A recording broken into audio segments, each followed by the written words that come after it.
We wanted to show a frail Bruce Wayne. We wanted to show, as we always have, wanted to show the physical consequences of what he does. We wanted to show the mental consequences of what he's done.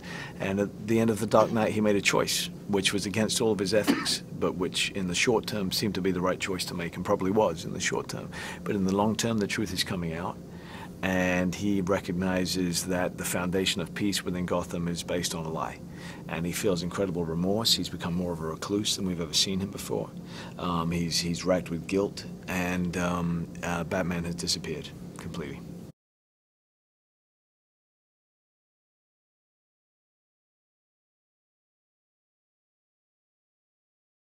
Well, he has to become Batman again, and that's through the inspiration of a couple of characters, a couple of new characters, through Selina Kyle, who approaches him as though she couldn't care less that he was Bruce Wayne, which is obviously a breath of fresh air to him because everyone is nervous to be in his presence. And she doesn't care anything about who he is. She's rude, she's brash, she steals from him, and he finds that humorous and he finds that colorful, and it starts to make him interested in people again.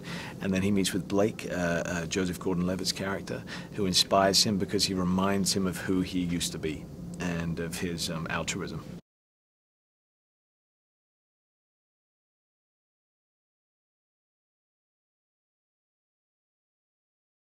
Tom's a phenomenal actor. He used the obstacle of his mask to be a positive.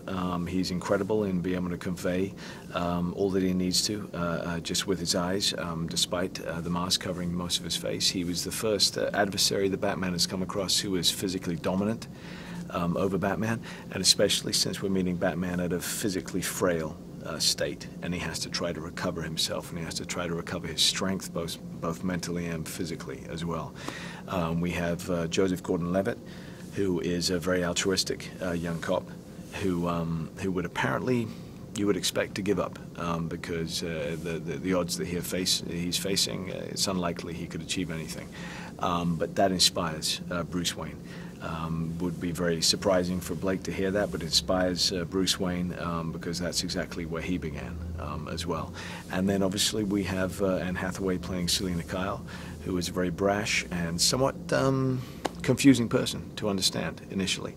But we come to understand her to be a great partner to Batman, and somebody who rejuvenates him and rekindles a fire that he had lost.